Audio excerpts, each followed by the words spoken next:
SDR receiver is not picking me up. Hey, Bob.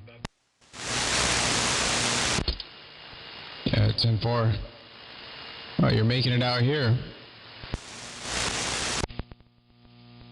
Yeah, I'm not seeing you. I'm hearing you on my SDR, but I'm not seeing you on my SDR. It didn't.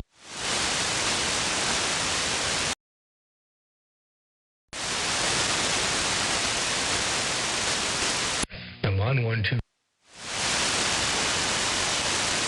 Weird. Let me restart my SDR. The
all right. No, still not there, Doc.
there, Bobby Boucher?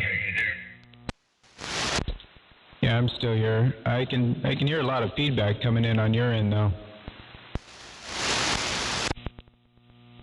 Yeah, that was deliberate. I wasn't hearing anything, and I had to take the headphones off, and I cranked them up. I wasn't hearing any audio from anywhere. I don't know why it seems to be working now, but when I typed in 27.125, it said 27.125, but it wouldn't put the 3 zeros after it. I tried typing the zeros. It wouldn't take those. I tried going to 28. There was nothing there. I came back down to here, and there was nothing here. I had to walk the... it's still not right, because I had to... Once I typed the frequency in, I had to walk the bottom scale over to see 27.125. I mean, I don't know what happened to it. No idea. But anyway, I can hear you now. Yeah, it's important. Do you try restarting the computer? A lot of times that'll fix, you know, all the weird little buggy things.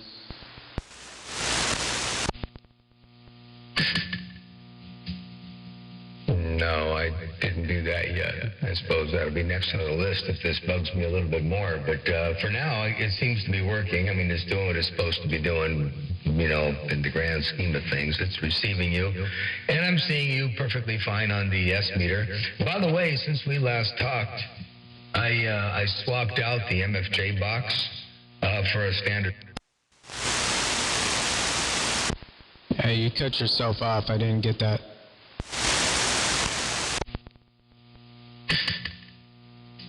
Yeah, I realized that. As soon as I did it, I was like, well, that was smart. Anyway, since we last talked, I put a standard Dow key relay in line instead of the MFJ box. The MFJ box was 30 dB of attenuation built into it for whatever reason, 5 S units worth of attenuation. So I took it out.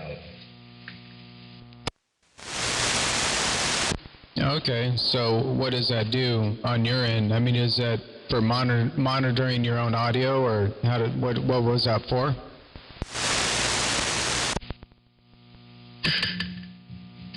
Well, that was to receive you and everybody else. It was attenuation built in on the receiver. It wasn't even anything to do. My other attenuator that I put in there was for people to not saturate my receiver, but it had a built-in attenuation that made everything in the receiver 5 S units weaker, or 30 dB weaker. So anyway, I had a lot of people asking, how come my signal's so weak on your radio? It's like, well, it's the MFJ box. It is what it is. But I finally decided to switch it out, and I put the Dow key in. I'm not even looking at you right now. I'm looking east right now, and I've got you at 8 S units. So I'm going to turn my antenna over toward you. It's going to take a little while to swing it that way. It's really slow. Are you at Betaravia and 101 right now, or are you over west of town, or near the west side of town? Yeah, I'm over here in the same spot I usually park at, Betaravia and the 101. Yeah, I'm curious to see what difference that'll be, because as close as we are, I should be hitting you 30 or 40 over 9 all day long. And it's never been the case. It's always been about 7 or 8 ES units. But you typically get me in better on the 5/8.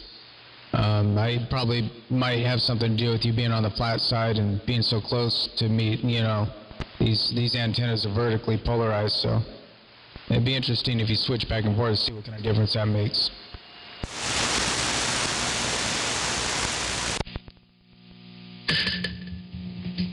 Yeah, that's the 5/8 wave is where you were giving me an 8, but I'm working my way around toward you on the beam right now, and it's going to hopefully pick you up a little bit. But even though it's cross polarization, the MFJ box, I think it was hindering things. Anyway, let's see what happens now. So I'm looking at you right now, and this ought to make a little bit of a difference anyway. I did not change my power at all, and I'll see what you do when you key up again. Okay, so you went from 7 S units on my receive to 20 over 9. So yeah, that's big. I should be all up in the cherry patch. But yeah, still, I mean, I'm curious, just for, you know, curiosity's sake, what kind of difference it would be between the receiving me on the flat side compared to the 5/8.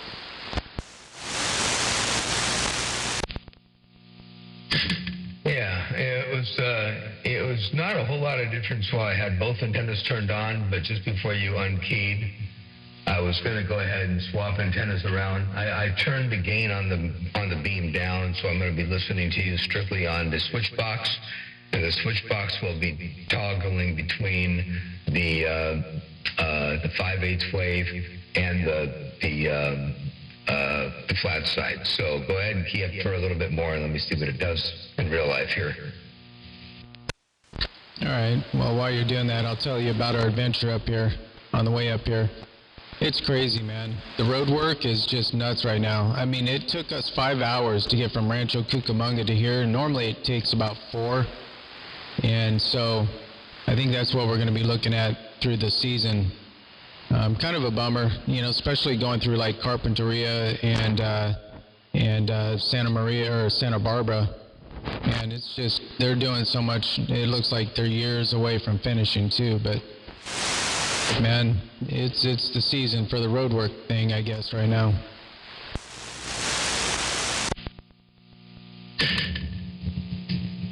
Wow, crazy. Well, this is unexpected. The 5/8 wave is the weakest signal I have on you. The beam looking at you is the strongest signal I have on you. The beam looking at you puts you up at just over 9 into the cherry patch. And the 5/8 wave puts you at about 5.5 S units. So yeah, I'm not sure exactly why the 5/8 wave is not as strong, seeing as you are vertically polarized. And with cross polarization and my beam looking at you, I get you stronger. So interesting. Yeah, I don't quite know exactly what to make of that. So anyway, I'll just use the beam since it receives you much. I've never had you over S9 before, and you're 9 up into the cherry patch. You're probably about 3 or 4 S units or 3 or 4 dB over 9 right now. So that's as hard as I'm hitting myself. Yeah, 10-4. Yeah, I don't think I've ever been in the receive up there more than 8 S units, and that was always on the 5/8. For some reason, we lost 5 S units on the 5/8 compared to all the times in the past. Maybe, I don't know. Another part of the 5/8 antenna break off, or is it still what it was?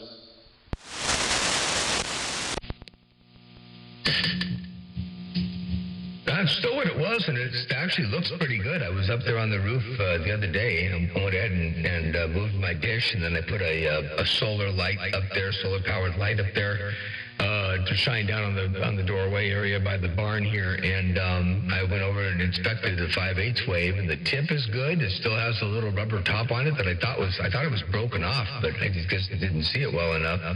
So the little rubber top is still on the top of it and did not get broken. All of the mechanical, structural, whatever of it all looks good. It may have some corrosion. I may have to maybe take it apart, clean it, and retune it, and put it back together again, possibly. I didn't go that far with it.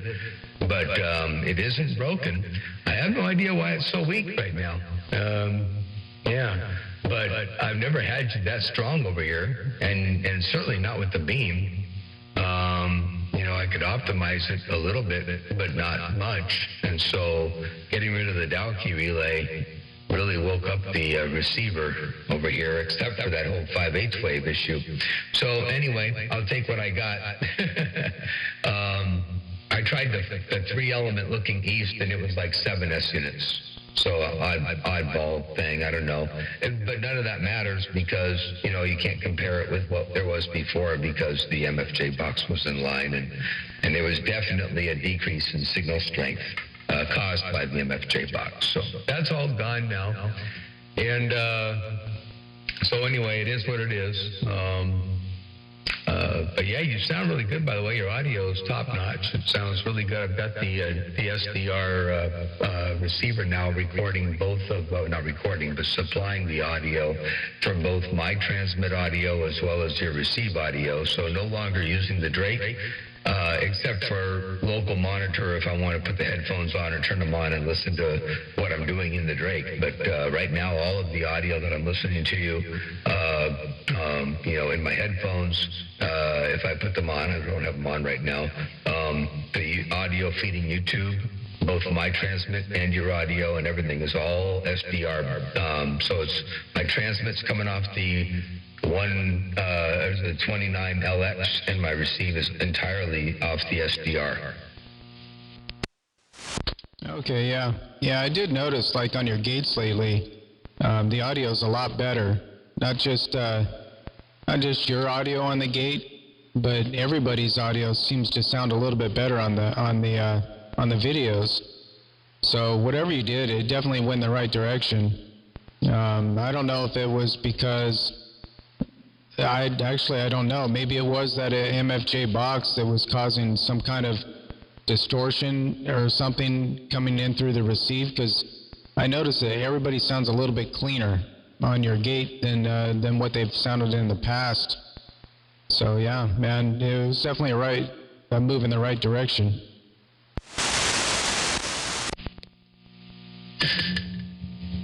Well, I'm going to say I don't think the MFJ box had anything to do with that. I believe what had to do with that is my internet. When I had the guy come out and move the dish from the pole that was holding it before, which was on my tubular tower, to the top of the building and realign the dish, there were two guys that came up to do that, and one of them wasn't doing anything. So I said, well, gee, hey, want to take a look at my network settings and see what's going on over here? This is what I'm experiencing, blah, blah, blah, blah, blah. And he went and streamlined all my stuff. He streamlined IP addresses and certain other characteristics of the whole system. He fixed the AP, access point part of it. And we still had one little weird thing going on. And that was all my internet was super fast. All the wired internet was fast as it was supposed to be.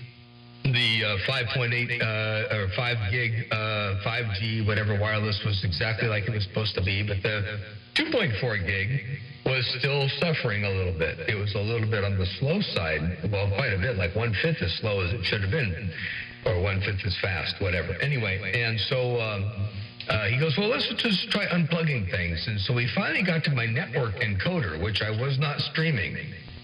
He got to the network encoder, he unplugged the cable from it, and suddenly the 2.4 gig stuff went sky high. Now, the network encoder is an upload device, and it is not in any way, shape, or form tied to the wireless 2.4 gigahertz stuff. So, for whatever reason, it was causing a problem. So I thought, well, that's weird. So he left. And then later that night, I started looking at all the settings in the encoder box. And I found one particular setting, and it was something to do with multicasting, and it had an IP address. It was turned on, it was enabled, and it had an IP address of something like 248.0.0.3 or something goofy. Oh, what the heck is that? That's not part of my network. It's not part of YouTube's uploading requirements and stream or this or that. Well, what is that? So I disabled it, and suddenly the speed went through the roof. And I'm like, well, that's cool. Then I went ahead and streamed, and then the speed dropped a little bit, but nowhere near as much. So I thought, well, now that the network seems to be working really well, let's turn off the encoder altogether, unplug the network cable, and we'll switch over to the OBS that was running on the same computer that I'm streaming on, right, or that I'm running SDR on. And lo and behold, OBS is working great. The computer says, let's see here, OBS says we're using a whopping, where's the little thing here? It says 10.6% CPU usage. My audio bit rate is up higher. My kbps rate for video is up higher. And everything is streaming really well. So I believe the audio and video performance enhancements that you see on YouTube have to do with the network working properly and having full bandwidth now for everything that I need it for. And so everything is working happily and hunky-dory and all that. How's that for a 3-minute and 18-second key down time to break? was quite informative. Yeah, that's cool. I mean, just sometimes those little settings, man, it makes all the difference in the world. And I was going to ask you too, I noticed none of your videos go over 360 resolution. You know, we used to be able to do 720p. Is that part of the new settings? You can't offer high definition anymore video, or what's going on with that? Is 360 the limit right now? I think I chose whatever I chose so that I could not only stream well, but also keep my internet speed reasonably decent. So if I take a look at OBS right now, where do you go into this whole thing? Controls? Or settings? Settings? Oh, you probably can't do it while you're streaming, huh? Output, video. My video is all grayed out. Maybe it's I can't see it because, let's see, stream? Yeah, I can't see it because I'm streaming, I guess. It says resolution 1280 by 720, output scaled resolution 728 by 410. And nowhere does it say 360, so I don't know why it's limited to 360 at the moment. General doesn't have it. So no, I have no idea why it's limited right now at 360. But if it is, I don't know. It is what it is.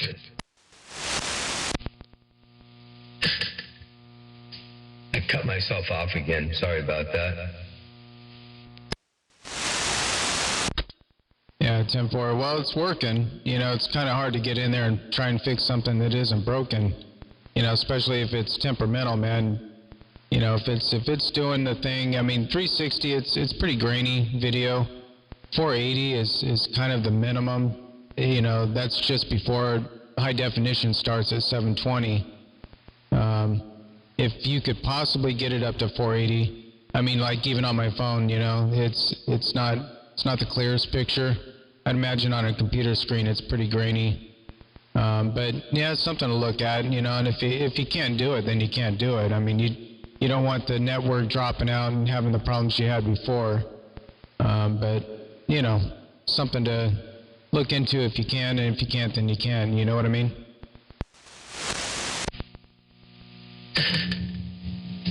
Yeah, I'll look into that a little bit. I didn't want to have the performance suffer for Jackie at all. I wanted her to have, you know, everything that the network was supposed to give, and not that she's always here when I'm streaming. Actually, she's usually not when I'm streaming. So I suppose I could, you know, use it, and then, you know, when I'm stopped, it's stopped. But I'll look at it and see what I can do. You never know. Also, if you looked at my stream lately, you noticed I added a feature to it. I've got a little compass heading. My directional indicator is showing up now in the lower right-hand corner of the screen, so you can see where my antenna is looking. I have a camera. I put one of those Dazzle video capture devices on the computer. They didn't really have Windows 10 drivers for it, but I got it to work somehow or another. I don't even know how.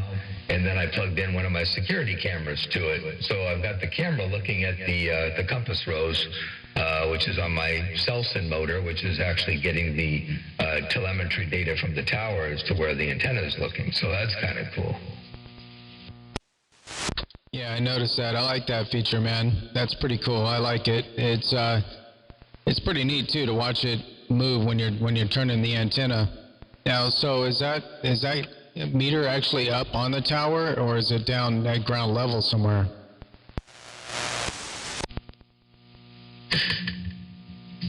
No, it's actually up on the tower at the base of the mast. You know, the mast goes through two thrust bearings, pillow blocks, whatever, you know, the thrust bearings.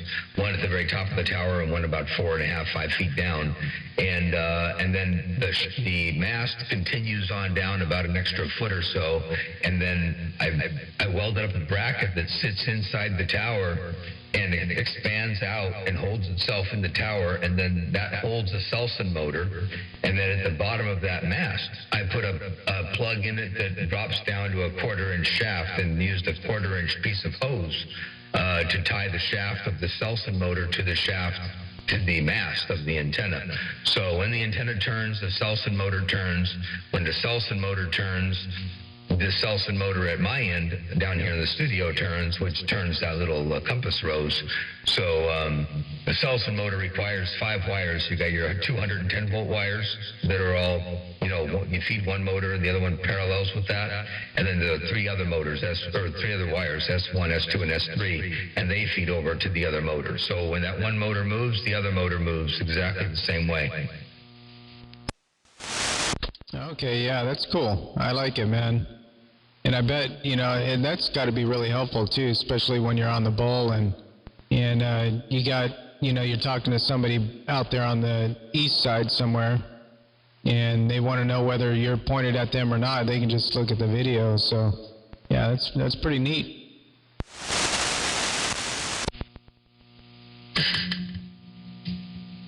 Yeah, it's kind of a cool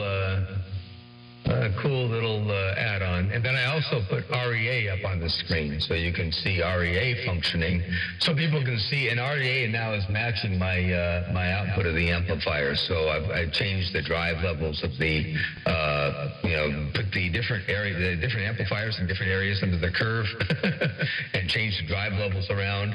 So now when you see that I'm at 140% peaks right now, up to 140%, there's 140, 145.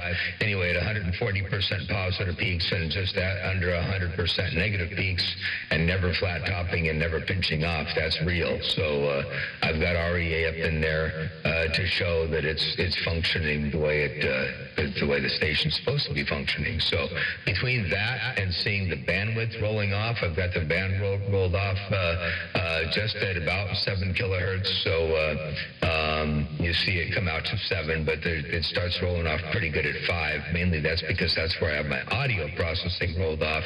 But the further bandwidth controller contour actually rolls it off hard at 7. So anyway, I got a pretty good brick wall there on the bandwidth, and it seems to be doing pretty much what I expected to be doing.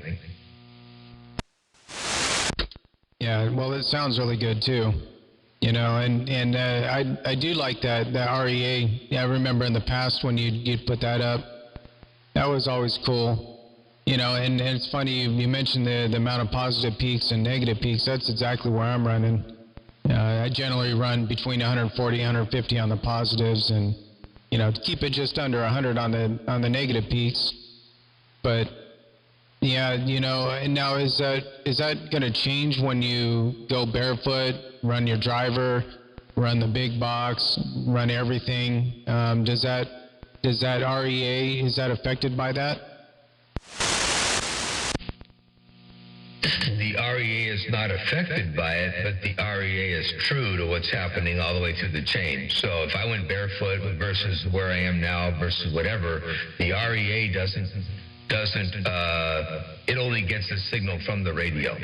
But where I had the level of the radio set, the requirements of the pre-driver and the requirements of everything subsequently to that was causing a differentiation between the barefoot radio and what came out the back end, depending on which box was in line.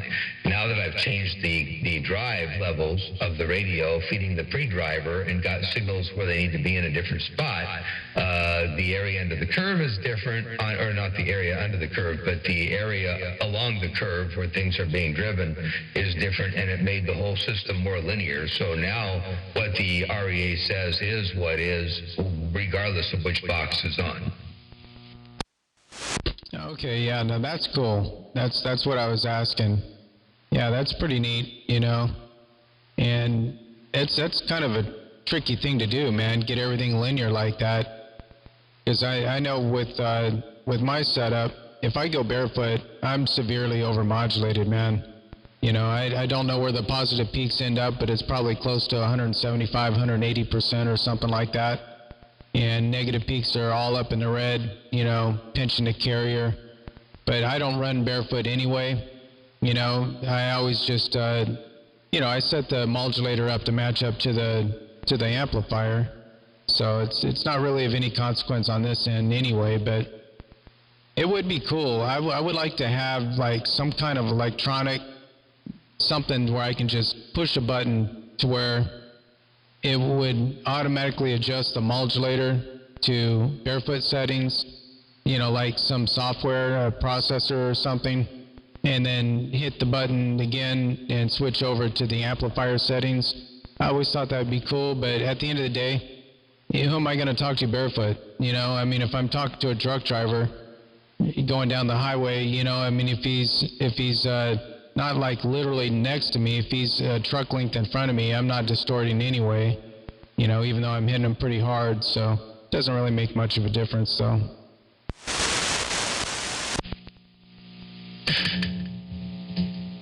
That's an easy fix.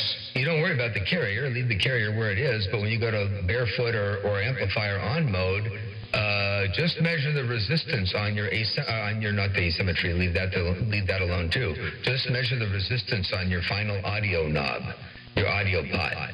And when you're running with the amplifier on, you've got the audio set down to work well when the amplifier's on, or up, I should say. And then when you go barefoot, you got to turn the final audio down to properly modulate the carrier when you're barefoot. So just find the two different resistances and put a resistor in line. And then when you go barefoot, you just throw the resistor in line, and that'll turn your audio down so that you're not overmodulated. And then when you go back to the amplifier mode, you just get rid of that resistor and let it go full tilt. So you just want to find the two different values. So with your screwdriver, you measure the resistance along the audio pot right now, and then go barefoot, turn the audio down to where it needs to be, measure the resistance at that point, and then just pick your fixed values and toggle back and forth between them. Oh yeah, I never thought of it. Yeah, that would work real easy. Yeah, but again, like I was saying, do I really feel like doing all that when I'm probably not going to use it anyway? So probably not, but yeah, when I get off the road, I probably actually will do that when I get off the road. When I'm talking to locals, I don't want to be, running a bunch of amplification if I don't need to, on a base antenna and people around you, just a few miles away, barefoot's more than enough. So yeah, I will do that when, in the situation I'm in right now, I'm just going to leave it alone, but that's definitely something I'm going to do when I get off the road, get a base station set up. Yeah, 10-4. It's nice to be able to turn things down and still have things right. Or go anywhere in between and still have things right, or wide open full max and still have things right. And whatever that is what it is. So yeah, very cool. But yeah, for now, just run it with the amp on, leave the settings where they are, and you're fine, you're good. I mean, you are so clean and so clear and nice and loud and good full, rich audio. I mean, I wouldn't change anything there at all. And no need to drop the power down for 99.9% of the situations, that's for sure. Yeah, I want to do a playback because I want to see what your audio sounds like on a playback. I messed around with some things over here, so I have no idea what the playback's going to sound like, but here goes. I'll let you hear it and see what it does. Yeah, but again, like I was saying, do I really feel like doing all that when I'm probably not going to use it anyway? So probably not, but yeah, when I get off the road, I probably actually will do that when I get off the road.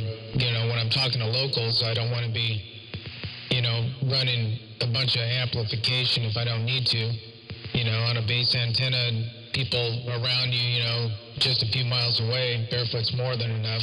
So yeah, I will do that when, in the situation I'm in right now, I'm just going to leave it alone, but that's definitely something I'm going to do when I get off the road, get a base station set up. See what that gives you right there. What did you think about that audio? Was that pretty decent quality, or was that okay, or what happened there, Break?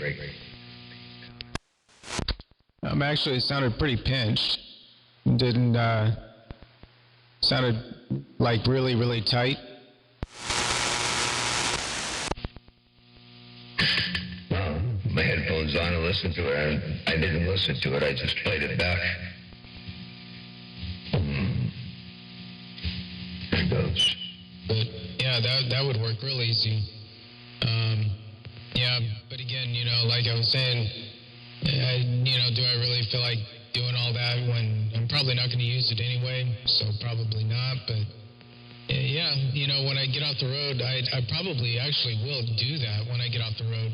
When I'm talking to locals, I don't want to be, running a bunch of amplification if I don't need to, on a base antenna and people around you, just a few miles away. See what that does.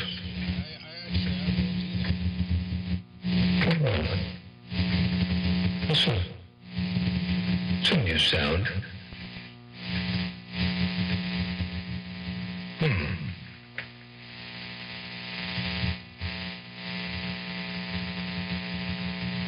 Hold on a second here. What the heck is causing that?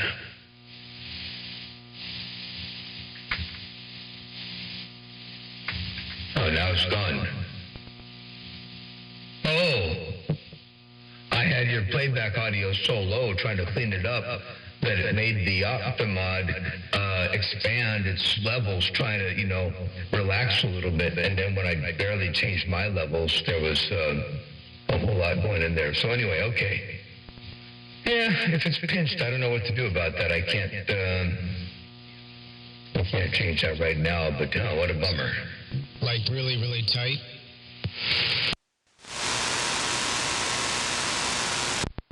Yeah, last time I was here, it sounded pretty good. I mean, it was about as close to Memorex as it got, as far as, anything that I've heard come from any of your playbacks.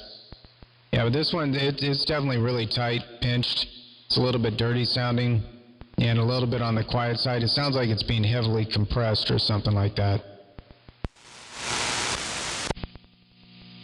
I wonder if that's happening when I record you. If I'm recording you too hot, it could be getting compressed just on the input of the sound card. Let me just drop the audio level on a couple of your keys. Okay, doing a quick little audio check on that. Get some bass levels in there and see if we can get the levels correct for the recording and playback. Bobby Boucher down here around Santa Maria, California. I'm back quiet. See ya. Okay, so all I did this time around is I turned the record level down quite a bit. I'm going to play it back. We'll see what this does here and hope it's not too weird. Okay, doing a quick little audio check on that. Get some bass levels in there and see if we can get the levels correct for the recording and playback. Bobby Boucher down here around Santa Maria, California. I'm back quiet. See ya. How's that do right there? Wow, that really brings the gain up there. But does it sound better? Yeah, the audio quality definitely improved. I mean, it sounds cleaner. Definitely sounds a lot cleaner. It's still real quiet, and there's still not much low end in there. But it was a pretty big improvement in the right direction.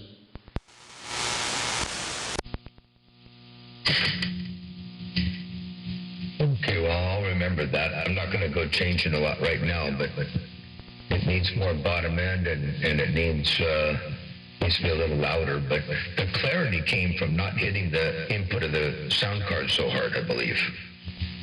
But now that I'm hitting the sound card weaker, the playback doesn't have enough oomph to get to the processing level. So the processing level, instead of working with that particular level, it's actually, because it's so quiet, it's releasing all the compressors and bringing in all the background noise. And now I hear all this weird stuff that comes in with you because it's too quiet. But I'll address that later on. But I think the fact that it cleaned up by turning the input down tells me a little bit. So I'll work on that later on. What does music sound like? Let me just try a little bit of music here real fast. Let's see what this royalty-free stuff does.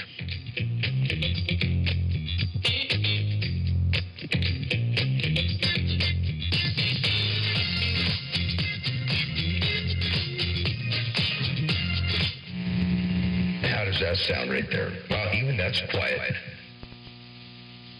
Yeah, it brings up that.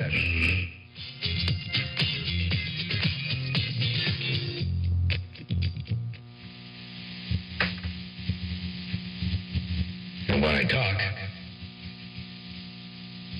then that background drops out. So it's a threshold kind of a thing. Yeah, the music playback sounded like it was clipping, and it was still pretty quiet. You know, quite a bit quieter than your audio. But yeah, it was definitely clipping. It sounded distorted.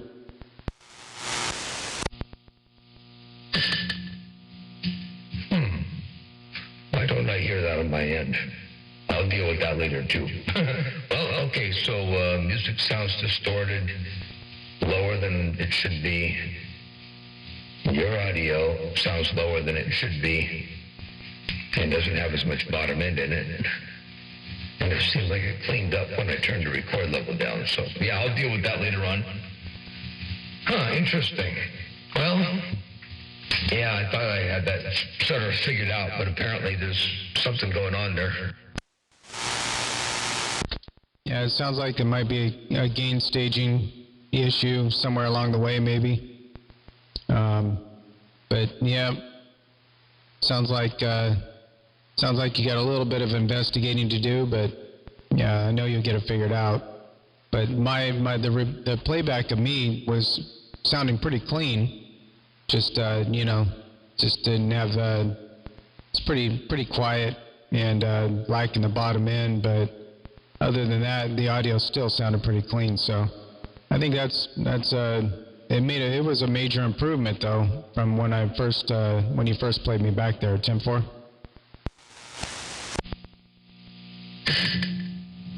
10, Roger.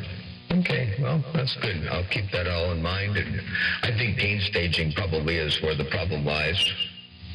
Where exactly, I don't know, because there's a little bit going on over here. It's kind of weird. But I'll check it out. Also, I didn't put the Ozone 9 stuff on this computer for the playback massaged audio, just to keep the peaks and all that stuff all under control. I'm using Ozone 4. And Ozone 4 is probably not as good as 5, and 5 sounded flatter in my stuff than 9. So I believe that has to do with the fact that the Isotone 4 and 5 are both 32-bit, and the Isotope 9 is 64-bit. So I think there's a difference between the two in that realm. But I'll check it out and figure out what's going on there. Hope I can get that squared away. My audio sounds okay, right? I mean, I got plenty of levels and good bottom end and all that. It doesn't sound too bad. No, your audio sounds good, man. You got everything you want in there. It's got that nice deep rolling kind of bass sound, and mid-range clarity's there. The highs are crystal clear, clean, and sharp. You got a little bit more reverb than you normally have, and that's just going to be subjective. Some people like it, some people don't. I don't care what people think about my reverb. I run it the way I like it, and if they don't, then they don't. But I like the amount that you got in there. It's got that stadium sound, like old school kind of stadium kind of sound, like a radio voice announcer kind of thing. So I like it, but it's a little more than you normally run there at 10-4. 10, Roger. Yeah, that's probably a tad bit more than I even really want, but it's kind of touchy. I'll have to figure that out. But I've got reverb in two different places. I really should only have it in one spot. So there's some redundancy going on. But anyway, not too shabby. Yeah, I'll figure out the whole playback and record thing and the music thing. There's something goofy going on there. Not sure what it is yet. Everything that comes off the PC, whether it be the recorded audio from you or some music or something offline, all of that goes to a Isotope Ozone 4, one instance of Isotope Ozone 4. And then from there, it goes to the console. And then from the console, it goes to the same path that the microphone goes through. So now I hear the noise coming up. Hear that buzz? It's because I'm farther away from the microphone and not hitting it hard. Watch this. I'll get up on top of it now.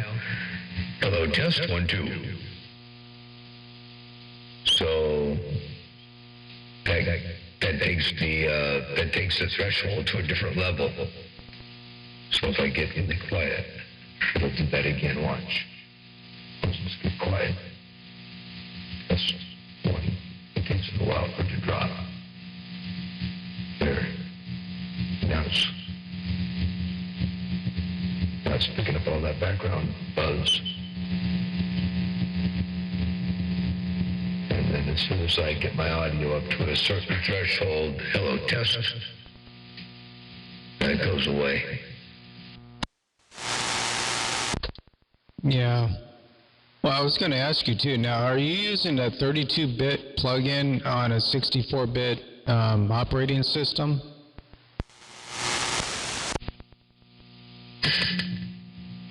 Yeah, I've got a couple 32-bit instances on the 64-bit operating system. I've got Ozone. Let's see here. Well, Renaissance X is I believe it's 32-bit. And I have Ozone. Let's see here. What else? No, Ozone 5 EQ earlier in the stage. That's 32-bit. Our bass, I believe, is 32-bit. And the E.C. Kramer or E. Kramer BC mono stereo for the reverb is also 32-bit. So yeah, I've got a few 32-bit plugins on the 64-bit system. Okay, you're using some kind of patch to get that to work? Because man, that'll cause a lot of problems. Generally, you definitely don't want to do that. Even with a patch, you know, it still can cause problems. You know, typically you definitely want to use a 64-bit plugin, and I know you know that, but yeah, there's all kinds of weird little hiccups and glitchy things. It can definitely affect the audio adversely. I mean, your audio sounds fine to me, but it may start acting up at some point. Even with the patch, I forget where you can get the patch to make that work. I'm surprised it's working without it, to be honest. That's kind of blowing my mind. But yeah, it's something to think about for sure.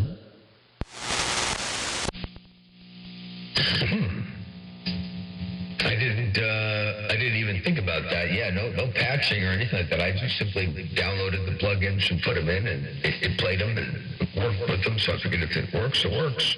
But obviously, there's got to be something bad about doing that. And certainly, there's a difference in sound. If I put an EQ in, like a dynamic EQ from Ozone 9, and don't even use it, just simply have it in line, but have it all neutral, everything sounds good. If I go to an Ozone 5 or an Ozone 4 EQ and stick it in there, even with it bypassed, all the audio sounds kind of muffled and flat. So having a 32-bit EQ in lieu of a 64-bit EQ certainly makes a difference. And so whatever that bad difference is, and it's not good, you know, the 9 sounds better than 4 or 5. And the system is 64-bit. So I would probably venture to guess that maybe I need to get rid of all those 32-bit plugins in the chain and keep 64-bit ones. Interesting thought. Now on my music, none of my music goes to that chain. This is strictly my audio that goes to there. But the Windows machine that is running the music playback, or that processes the music playback, that one is running a 32-bit old Ozone 4. So it may have problems of its own. Interesting. I'll have to look at that. Yeah, I'm pretty sure it's not backwards compatible. I mean, it could be different now. I know when I started 5 years ago, it wasn't. But I don't know. Windows 10, has been updated for lots of years now. So, but as far as I understand it, it is not actually backwards compatible. I mean, it must be on some kind of level. I mean, if they're working, which they are, I mean, your audio sounds really good. I can't imagine how much better it would sound if you replaced all the 32-bit for 64-bit plugins. I mean, it technically should sound better and would sound better, but it sounds really good now. So I don't know. Yeah, I mean, if it were me, I would just delete the 32-bit plugins out of my life entirely. I mean, we're never going back to 32-bit. It's always going to be 64-bit and then whatever's coming next. And yeah, I don't know, man. That's a trip.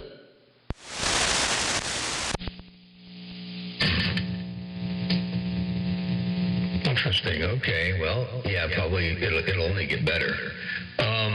When I downloaded, Live Professor and ASIO for All and all that stuff, it asked me if I wanted to download the 32-bit, 64-bit, and some other options. Not if I wanted to download the plugins, but if I wanted to install the plugins with different suffixes or different whatever titles. And I said, yeah, sure, take everything. So maybe that everything that I chose was the patch. Maybe that's built into the software. Maybe that's why it's working. Because I opted to utilize all of those, 62 or 64, 32, RTAS, and something else was up in the list, I think. And I selected all. Maybe that's why it's working. Yeah, Tim, for another option is AXX. I believe it's AXX, and that's for Apple computers only. And so, yeah, whenever I download a plugin of any kind, I do a custom download, so I'm only downloading 64-bit versions because I have no use for any of the other stuff. It just takes up extra room and fills up my plugin list unnecessarily.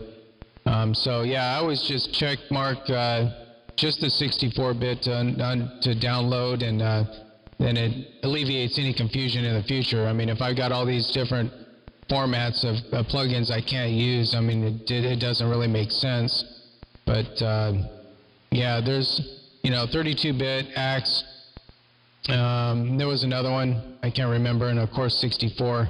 But yeah, you definitely want to stick with 64-bit if you can. Well, you can, of course, but that's definitely the way to go. Turn 4, yeah.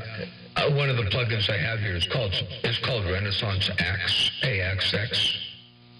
It's working really good for my limiter. And I thought it's 64-bit. Okay, AXX is 64-bit. I thought it was 32-bit.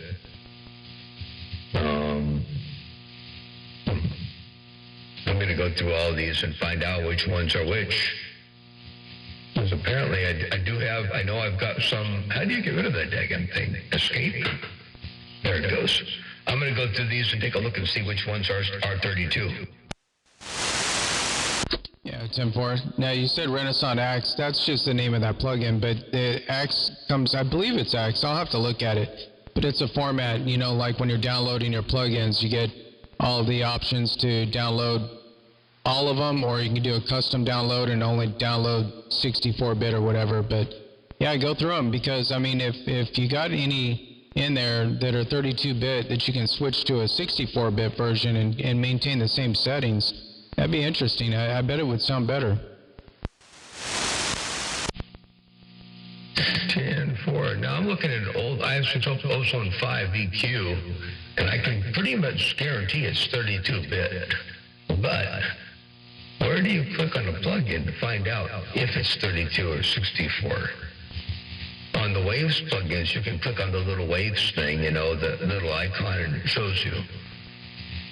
But this one here, I can't find a spot to see where it shows what the actual bit rate is. Hello. Yeah, wow, when I raised my audio, I gotta fix that threshold. Yeah, if you're talking about isotope, I think on the right-hand top corner, there's a question mark or something up there, a cogwheel or something, and you can open that up and then go to About or somewhere, something like that, and you should be able to find it.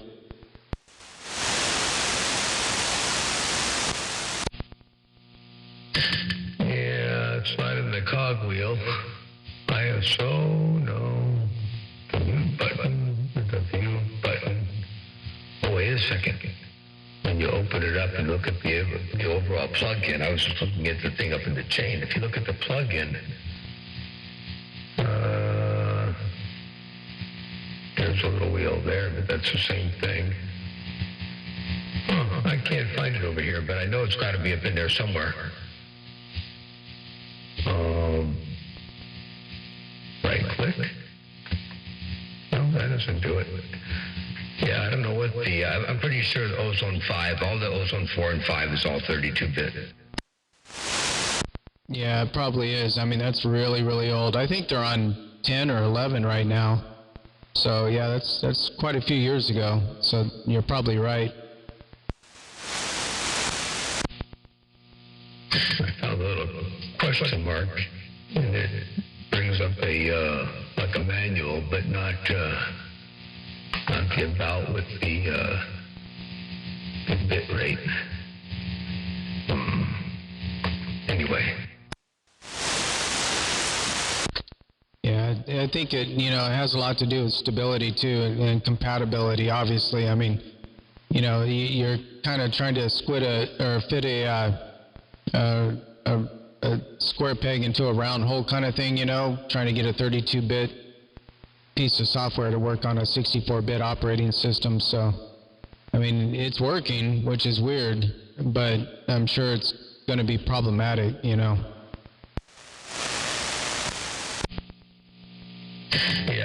well, I believe that.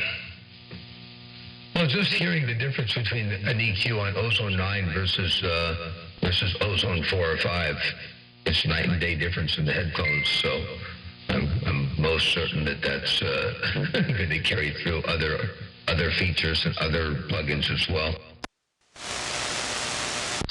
Yeah, I'm sure it is, man. Well, that's cool. I mean, you probably didn't want an extra thing on your list, but it is pretty cool to experiment with that. It's always fun to improve stuff. And, especially if you get in there and maybe take pictures, of your settings and whatever you're going to replace, and then kind of just transfer those settings over. You're not really starting over with your audio processing. So, yeah, that'd be something to, check into for sure. KN4, yeah, we'll see. I'll add that to the list of things to do. And I think I'm going to go ahead and upgrade the machine that's got the Ozone 4 stuff that I'm doing for my music stuff. I'm going to go ahead and upgrade that to Windows 9 as well. Not Windows 9, but, Ozone 9. Yeah, 10.4. But it's a Windows 10 machine, right?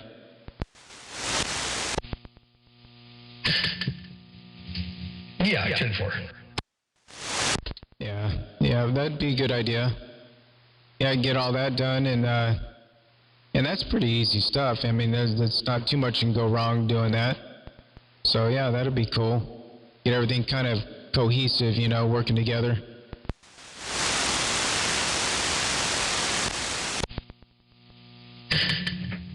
KN4. You know what I also had over here that was kind of interesting? And this is partially why I cut myself off every now and again. Is because of all the plugins and the delay, which the delay, by the way, is added by the Ozone 9 stuff. It really taxes the system from a latency point of view, but from a CPU usage point of view, I'm at 50%, which is kind of high.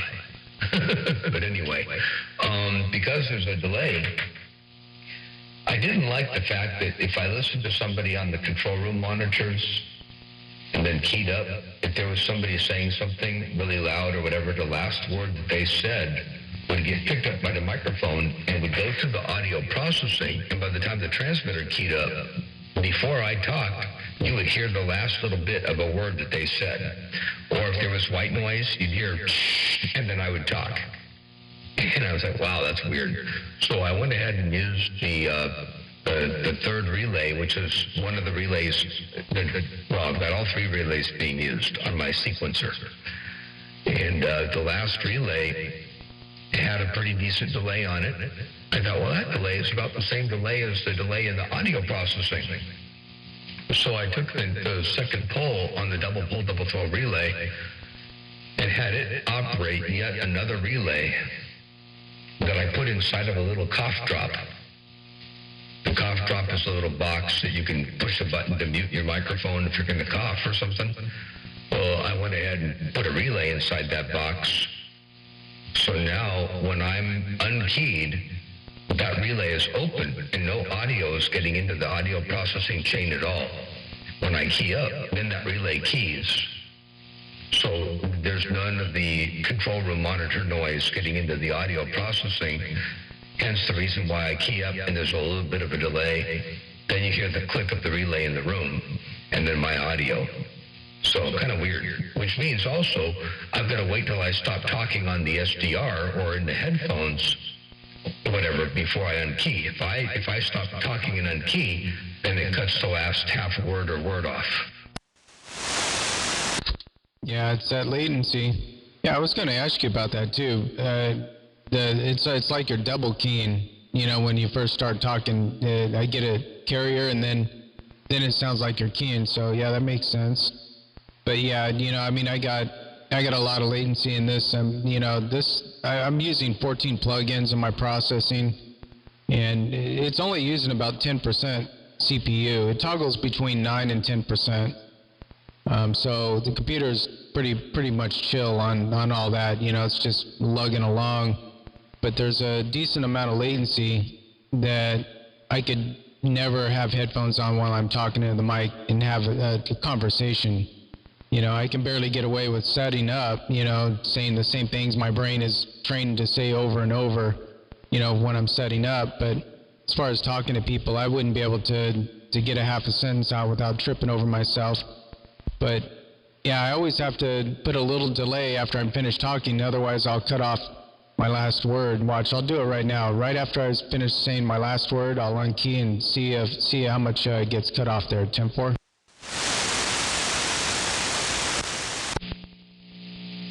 That was perfect. I heard everything all the way to the end of 10-4.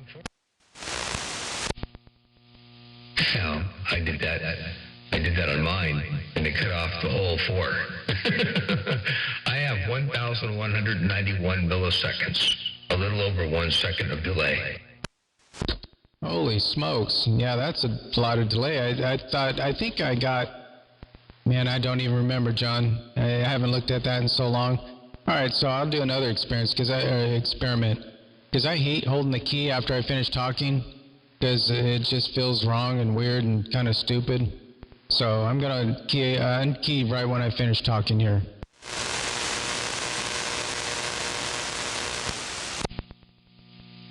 That sounded really good. Let me get a quick phone call here. Yeah, 10-4.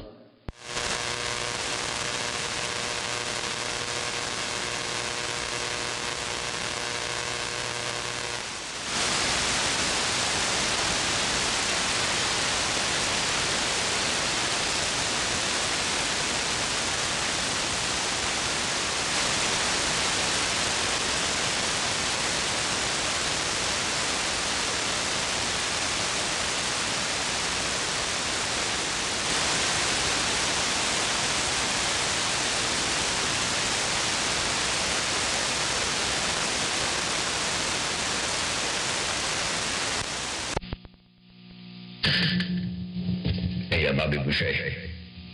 That was 426 over there, and he called to say that he's listening to you on YouTube. And he's like, man, who's that guy you're talking to over there on 125? He sounds really good. You know, that's Bobby Boucher over there. And anyway, so I just wanted to let you know that he said that he was saying hello. It's 426 out of Texas. and said, yeah, he was impressed with your audio. That's N4. Well, I appreciate it. Yeah, I talked to him, and did you say it was 460? I missed that first part. 426, like the Chrysler Hemi. Yeah, good motor, man. Well, I appreciate it, 426. Yeah, that's cool, man. Yeah, I think your YouTube feed, you know, the videos are definitely improved quite a bit on the audio quality side of things, John. I noticed that probably I don't know, I would say last week or so, maybe a little bit longer.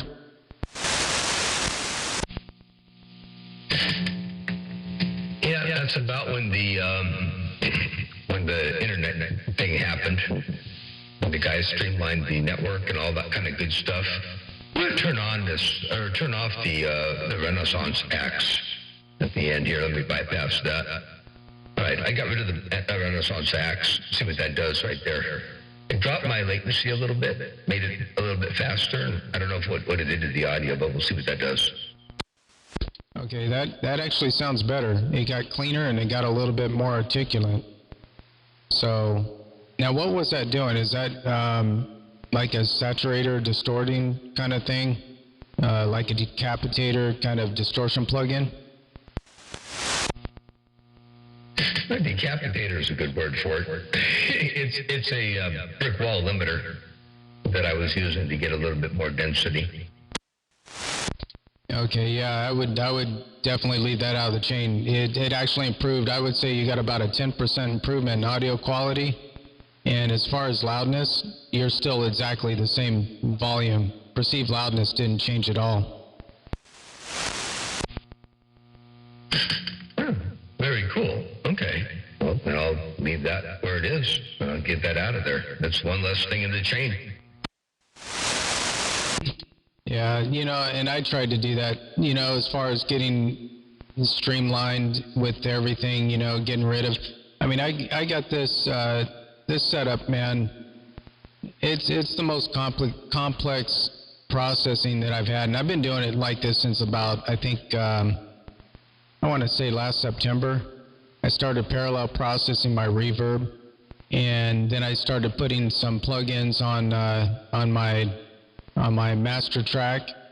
So yeah, I've got plugins spread out on 3 different tracks.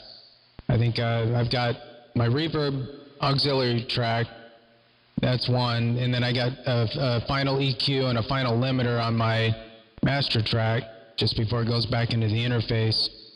And so then I've got 11 plugins on my main audio track. You know, there was a kind of a learning curve with that, you know, creating the sends and the receives and figuring out the settings on those. I mean, setting that up's not complicated, but some of the settings that they offer in Reaper do make an actual difference, you know. And just the fact that if I want more reverb or less reverb, because my reverb plugin is set all the way to 100% wet. You know, that's what you do when you process in parallel. But just to change the volume of reverb, if I adjust it on the fader off the send from the main audio track, of course you're hitting the reverb plugin at a different level, so it sounds different. If I put that at 0 dBFS and then just do the fader on the send from the auxiliary track back to the master track, then you get a different effect, you know. So been kind of working that out and trying different ideas with it, but I think I pretty much got all the basics down, you know, to where they're going to be. Now it's just a matter of tweaking things, you know, EQ, compression, gain stage, stuff like that. Yeah, you've definitely got a lot of complexity going on over there, but it sounds good. So it's absolutely perfect. Unbelievable. But let me try something here. I'm gonna turn off. I got something here, low end focus. I'm gonna turn this off and see what that does. I turned off low end focus. It's an Ozone 9 feature, and I'll turn it back on all the way again right now and see what that does. It drops a little bit more bottom ended there, but I don't know if it worsens it or makes it better. I'll turn it back off for time right here. See what that does. Now it's off. Now it's thinner sounding. Yeah, I'm familiar with the low end focus. It definitely sounds better with it. It gives it more fullness, more body, more weight for sure. It does sound pretty thin without it. It sounds perfect with it. Very cool. All right, well, I'll keep that in there. I'll just leave that Renaissance Axe out of there. I guess I was shooting for something a little bit louder, and I really didn't need to. There's that point where, you strive for that little extra bit of loudness, and you start getting rid of the clarity. The articulation and the clarity goes away. And is it really worth the trade-off? The answer is probably no. Yeah, I always walk that line of sacrificing loudness for tone and tone for loudness. And anytime you start getting louder, you're definitely going to sacrifice tone. You start losing some of the low end, and then also it starts flattening it out. Like you said, you start losing some of that articulation, and I tend to go for quality over quantity. But, some people prefer it crazy loud, and they care less about quality. I know you're not that guy, but there's a lot of people out there. I got a local that always complains about my audio.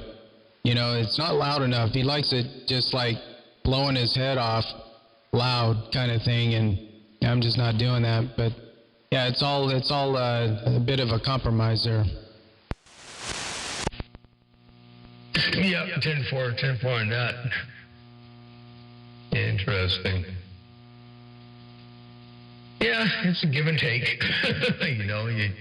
You gain a little here and you give up a little there, and vice versa. So it's all good. But yeah, I'm really looking forward to trying the elimination of all the 32-bit plugins. See if I can go all 64 and see what I can create. If I can get the same kind of sound or close to it or better, then that'll be nice. Maybe I can streamline all this. But so far, so good. It's a work in progress, as always. I'm busy, by the way, building this little PDL3 antenna off topic there onto another radio topic, but not audio. I'm building a PDL3, so I've never seen a PDL2 in real life, never built one, never saw the specs or anything for one, but what they describe it as is a full wave loop driven by a dipole. So I thought, well, shoot, I can figure that out. So I'm building a heavy-duty version. Should handle plenty of power. I got to build the gammas. I'm going to do vacuum gammas on it.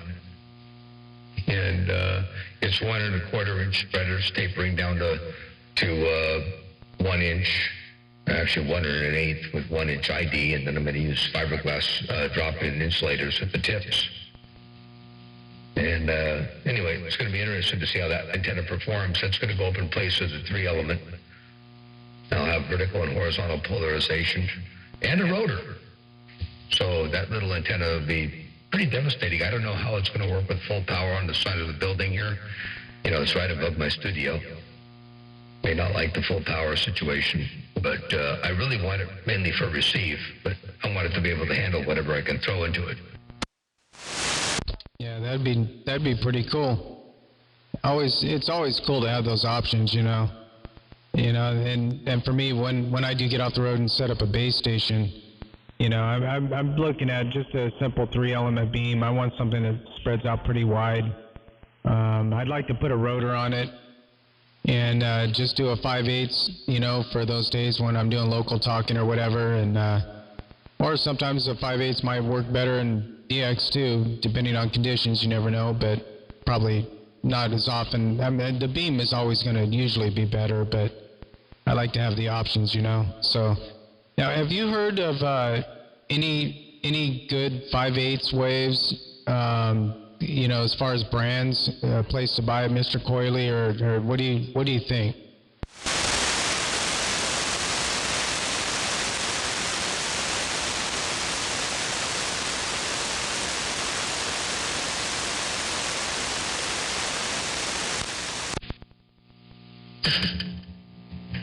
Hang on just a second. Jackie just got home with some groceries. Let me go unload the car. I'll be right back. Yeah, 10-4.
Well, alrighty then.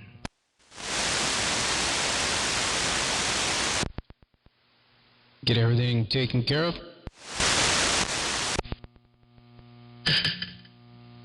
Yeah, 10-4, got the groceries unloaded and all that good stuff, and the next step is going to be to do some dinner. So 4:14, probably give myself another 5 or 10 minutes out here and then go take care of that. But yeah, looking forward to the little antenna. Next time you're here, it should be done. I got the fiberglass rods today that I'm going to use for the insulators at the tips, and I got the wire on the stretcher right now. Well, not on a stretcher, but it's tied between the tower and the truck, and I'm stretching the copper wire, 6-gauge copper wire. Okay, yeah, it sounds like just about ready to go to putting it together. Yeah, that'll be interesting. Now, when you say it's on the side of the building, is it facing this direction or facing like east or something? It'll be on the northeast corner of the building, so I can turn it with the rotor anywhere, and the building will be underneath it and for the most part, to the back of it, but it's only a 3-element antenna, so it's pretty much going to be hampered by the building to some degree, no matter what. The fact that it's a quad and it exhibits its lower takeoff angle closer to the ground, a 54-foot tower above a 24-foot building, it'll be marginal. It'll work. It's not perfect. Okay, I'm curious as to how well that'll talk local versus DX. I mean, how much of a difference do you think that's going to make? Well, there's a 20 dB cross polarization difference right away between vertical and horizontal. And I'm looking at you right now on the horizontal side, so add another 20 dB to your signal strength. It should make a pretty big difference. Oh, wow, yeah, that's pretty big. I mean, 3 S units and then some, so yeah, that's pretty cool. That'll be pretty cool. Yeah, what I was asking you is what 5/8 wave do you recommend, for a base antenna kind of setup? Because I'm kind of looking around. I haven't really, done a whole lot of research into it yet. But I know that there's somebody out there makes a stainless steel one, and that's really what I'm looking for. I don't want a fiberglass one. I don't want to deal with any kind of maintenance or breakage issues in the future with it. Have you heard of any solid stainless steel 5/8? No, I haven't. But what I would do is I'd give you the plans that became the Shockwave, my Luda stick, The Shockwave is my antenna, even though I didn't build it. I mean, I gave the plans to Chris over at BM Technologies, but the Voodoo Stick is what I was going to call it. But I'll give you the plans for the Voodoo Stick, and then you can just fabricate it out of stainless steel yourself. You know, get some Delrin and some stainless steel and make your own Voodoo Stick, and it'd be awesome. That's the best antenna going, in my opinion. And not because I have anything to do with it, but because you pick your 5/8 wave, you know, physical wavelength, and you don't change that. And then you have such control of the tuning with the trombone-style network at the bottom that they work out perfectly. So that's what I would get. And I would just maybe add radials. Kintronics Laboratories did a study on ground-mounted radials, or ground-mounted verticals, which is what a 5/8 wave is, even though most people put them up in the air. They did a study, and they found that 32 is the magic number of radials. Now, I don't know that you're going to want to put 32 radials up in there, but the difference between 4 and, say, 8 or 16 is pretty big. It brings that takeoff angle down pretty low. As low as it's going to get, pretty much. Almost. They said 32 is the magic number, but... So when you build yours, you can build a hub that'll hold more vertical or more horizontal elements, and then, you know, you can upgrade that whole part of it. But yeah, I'll give you the plans for the Voodoo Stick, and you can build that. Okay, yeah, that sounds good. Yeah, I'll be hitting you up here in a few years for sure. Still going to be out here on the road for a while, but yeah, that sounds like fun, man. I'm looking forward to that. And 4. Yeah, that'll be awesome. Oh, man. Well, you know, I got a whole lot of irons in the fire, a whole lot of radio projects, a whole lot of other projects here around the ranch, and all kinds of crazy stuff to keep me occupied, so I guess I can't complain about anything too much. And I'll be around when you need those plans, so that I will hopefully, you know, knock on wood somewhere. And, yeah, hopefully when you get a base set up over there somewhere around Kingman or wherever you're going to set the base up, we can get some good conditions from time to time and lock the band down. What do you think? Yeah, that'd be pretty cool. You know, it's going to probably be out there. Well, Golden Valley is adjacent to Kingman, but it's out on the flats, and yeah, we're going to get some property out there, so it'll be a good spot for sure. But as far as locking anything down, man, I don't know if I'm ever going to run a whole lot of power. You know, a few thousand watts at most. You know, it's just something that's maintainable both on the electric bill and equipment-wise. But yeah, it sounds like a good time, man. I'm definitely looking forward to it. Well, I can tell you, a 2,000-watt carrier is devastating. You know, I run, when I get it all pumped up on the bowl, I'm only running 3. Everyone thinks I'm running 50,000 watts, but I run about 3 kW, and that's it. And with the right antenna, good antenna, that's enough to do some serious damage, and it keeps things pretty reasonable. So yeah, that's what I would shoot for, I think. That's the point of diminishing returns in my book. Yeah, I agree. I mean, I've never built anything like that, but logically speaking, yeah, according to the laws of physics and what's required to get just another S unit and somebody's received, that you're right, man. The law of diminishing returns start pretty much right there. Yeah, and you know, at the end of the day, if you don't have Mother Nature, you don't have anything anyway. But yeah, that's probably be about the spot that I'll be in. Probably not quite to your level, but you know, I mean, I don't want to have to pay the electric bill and go on a diet there, Roger. Yeah, radio's about the only thing that keeps me thin there, Break. You know, if I didn't have radio to eat up all the electricity bill cost, I'd probably be too fat there, Break. I'd probably eat too well. Yeah, it's true. It's about balance, man. That compromise we were talking about earlier.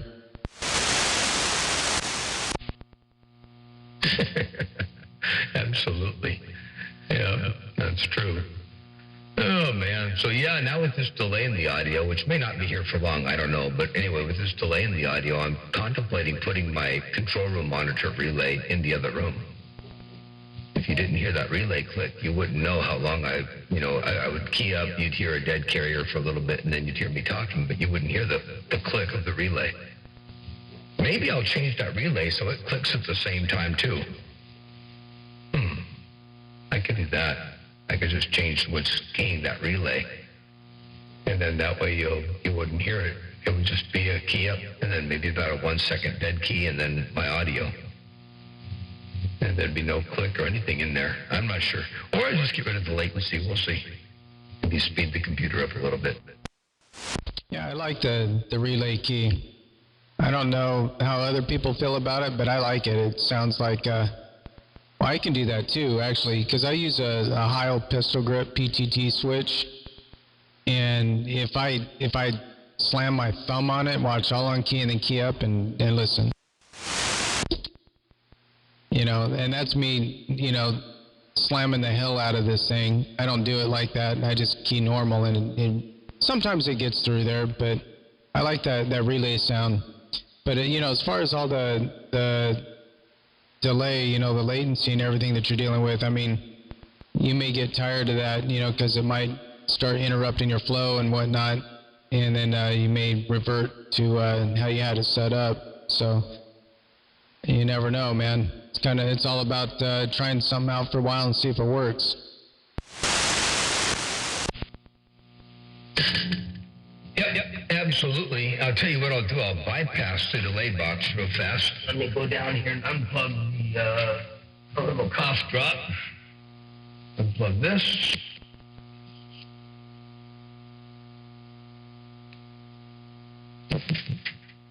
Plug it in direct. And now unkey and key up.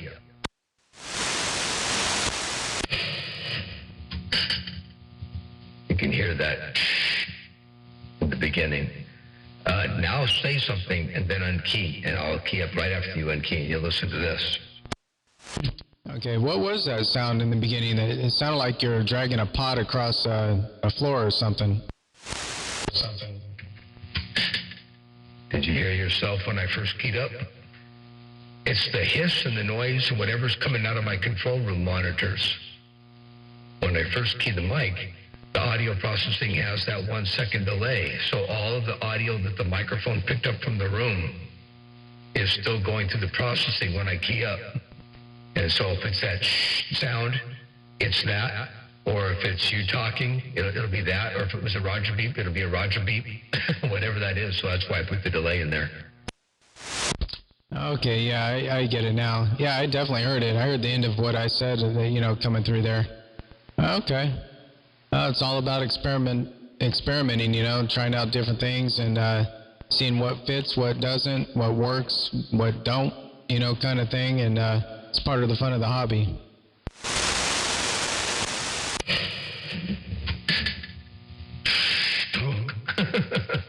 I kind of like it when there's no one. Oops, I just dropped the keyboard. I kind of like when there's nobody talking and you do the little key up with it, and then everything's good. But when there's somebody talking and you hear that when you key up, doesn't sound as good. So anyway, it's great as long as there's not a whole lot going on out there. But as soon as there's a lot of activity, then the delay might be better. But in a perfect world, no delay at all would be even better yet. Yeah, and I wish I didn't have any delay either. I mean, I think I'm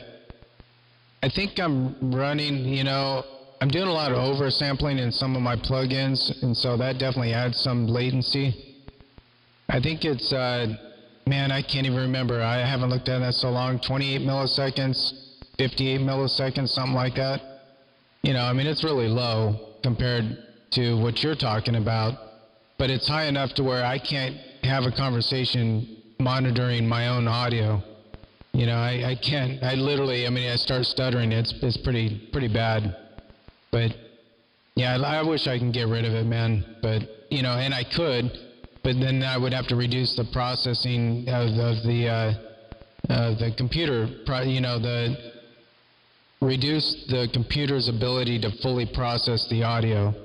It could do it faster, but it won't do it as well, kind of thing. And so, again, it's the compromise. Yep, compromise. That's what it's all about. Oh, man. Well, shoot. I'm going to get out of here, I think. Like I said, Jackie came home, groceries are in the house. I'm going to get something doing for dinner, and we'll catch you a little bit later on. How long are you going to be here in town? Well, we gotta pick up over there at Boney Pack tomorrow. So, and that's not until noon. So maybe we'll catch you out. You know, I really, for some reason, from Boney Pack, I barely get into your receive. It might be different now, the way you got the beam set up and the attenuation kind of reduced and everything, but it's pretty rough to get back to you from over there. I know even from Josh's house, I tried to talk to him last time I was out here from Boney Pack, and I couldn't even hear him. He was hearing me, but I couldn't get him in at all. I mean, he was so down in the noise level, I barely could tell he was even there. So I don't know, there's something weird about that area over there. 10-4, yeah. Well, I being on the different antenna, or not different antenna, but the different configuration, and pointing over there, I might be able to get you a little bit better. But I'm surprised that you didn't do it real well. You know, I gotta take these headphones off. I'm surprised you didn't do a real good job getting it to Josh. Yeah, damn headphones. I had the damn things on, and man, I was starting to stumble around. I couldn't get out of the hole, man. Anyway, talk about latency can really screw you up big time. Anyway, yeah, I think they say 30 milliseconds is right around the time where you start having problems getting past the words. All right, yeah, that makes sense. Yeah, it's funny. I was laughing. You know, try to talk with those headphones on. So yeah, I'm probably over 30 milliseconds because, man, my brain just. I've over the years of doing setup, you know, there's a certain phrases and certain words that I could use without stumbling because my brain somehow just disengages, you know, after doing it for so long. So it allows me to do my setup. But if I try to have like a conversation with somebody, you'd think I was, you know, down to fifth of jack and I've got a real bad stutter, and it's kind of comical, man. It's pretty rough. But yeah, and you know, Josh was getting me in pretty good from Boney Pack, but for some reason, man, I could not hear him. And you know, these antennas they're you know, they're mobile antennas. They don't have the greatest gain, but this radio and these antennas have pretty good ears. So I don't know what was going on with that.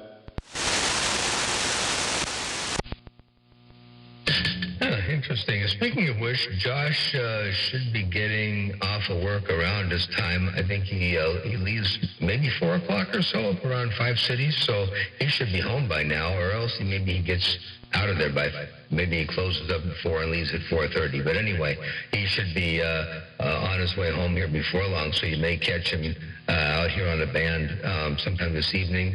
And then what I'll do is get out here in the morning, whatever time you plan on waking up, and maybe catch you in the morning before you head over to Boney Pack and see if we can't do a little bit more tomorrow. But very cool. I got a split, but I'm going to say 73s for now, and good to talk to you out there. You always sound superb out here, and I think this is the biggest signal I've had on you since you've been coming out here in quite a while.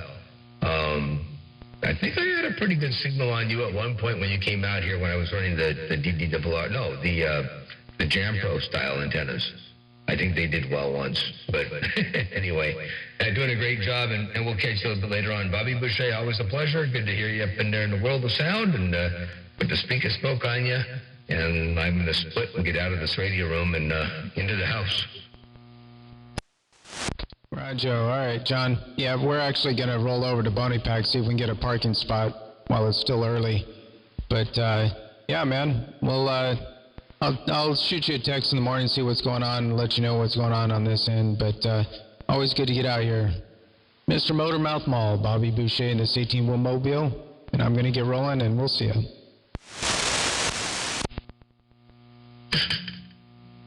And Roger. And by the way, Boney Pack is the one that's over there on Stoll, right? Stoll and Blosser, kind of ish. Yeah, it's right out there by the animal rescue or you know, the animal place. Forget what it's called.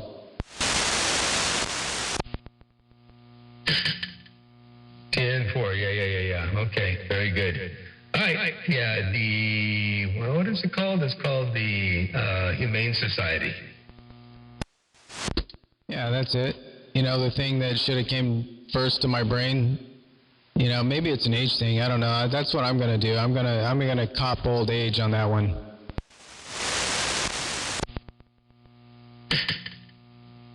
I can officially do that now. I turned 58, so see, now I'm old. I looked in the mirror, I had an extra gray hair and everything too, so I know I'm old. Yeah. Well, I'll tell you what, my beard is turning gray. I'm 54. I'll be 55 this year. But, yeah, that's what we do, man. We're lucky enough, we just keep rolling.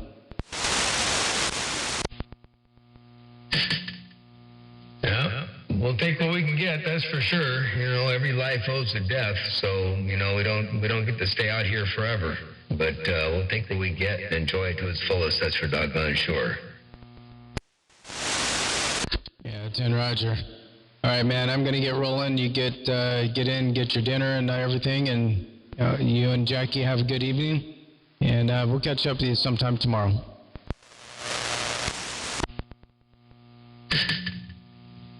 All right, sounds good. And enjoy the gate if you get to listen to it later on and see how you sound, see what you think. I know the playbacks weren't all that great, but I do believe what I record and put on YouTube should be pretty accurate. So hopefully it does its job for you. All right, then, Bobby Boucher, take care.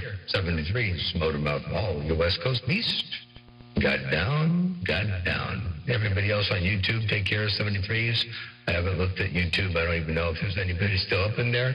Everybody from the top to the bottom, Motormouth Mall waving and stepping. Sam Jones says on the recording, is your S's. Yeah, I'm out at 5 kilohertz wide there, Sam, and I believe Bobby has got his audio optimized to sound really good on a regular about 2.5 or 3 kilohertz receiver, as well as a 5 kilohertz receiver, so having a little bit of that pre-emphasis out there on his high end seems to get through some of the narrower banded receivers a little bit better, so I think that's why it's out there like that. So it sounds good. It doesn't bother me over here on my end, but I know everyone's speakers and ears are a little bit different. Hello out there, Justin. Good to see you up in there, Motormouth Mall waving. And Joe up there, northwest corner. Good to see you. You're right. The devil lives in electronics. And James, good to see you up in there, Motormouth Mall stepping. And 10-7. I'll see y'all. Bye. All right, John, take it easy. And, I'll shoot you a text tomorrow, see what's going on. And you guys have a good evening. Bobby Boucher, right around your neck of the woods. I'm back quiet, and I'll see you. And did I just see a VFO windup on your signal? I wasn't even paying attention this whole time. Key up again just for a second. No, I got no windup on this one. I switched over and looked at the SDR or the streaming screen, and when you keyed up, it looked like a VFO windup. I guess it had to do with the video and the screen opening up and the video shifting and moving over. That was weird. It made it look like you had a video or a VFO windup. Yeah, they're pretty cool. I think they sound pretty cool, but I don't want to wait before I have to talk. You know what I mean?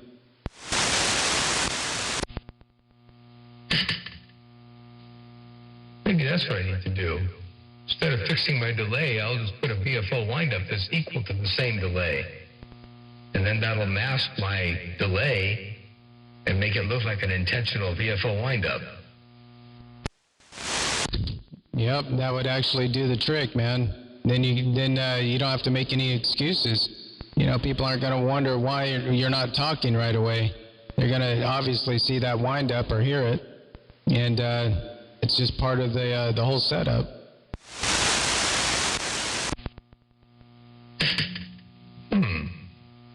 About a 20 microfarad capacitor will do the trick on this Cobra 29LX. It'll probably put me right where I want to be, maybe 25 microfarads, but somewhere in that ballpark. That'll fix everything. One little capacitor. Bobby Boucher, Motormouth Mall, stepping. Yeah, 10 Rogers. Yeah, just add it to that long list, man. It's never going to end anyway, and you don't want it to, right?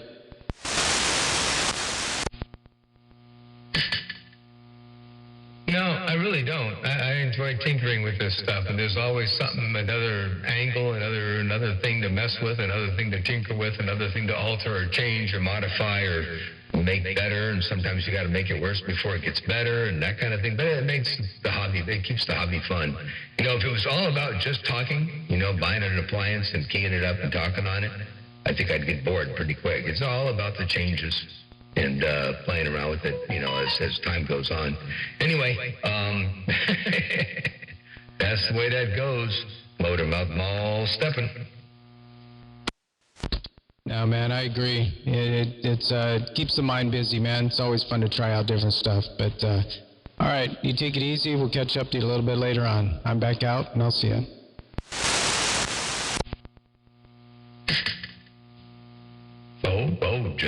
I'll see you. Take care. 73s. Catch you in the morning.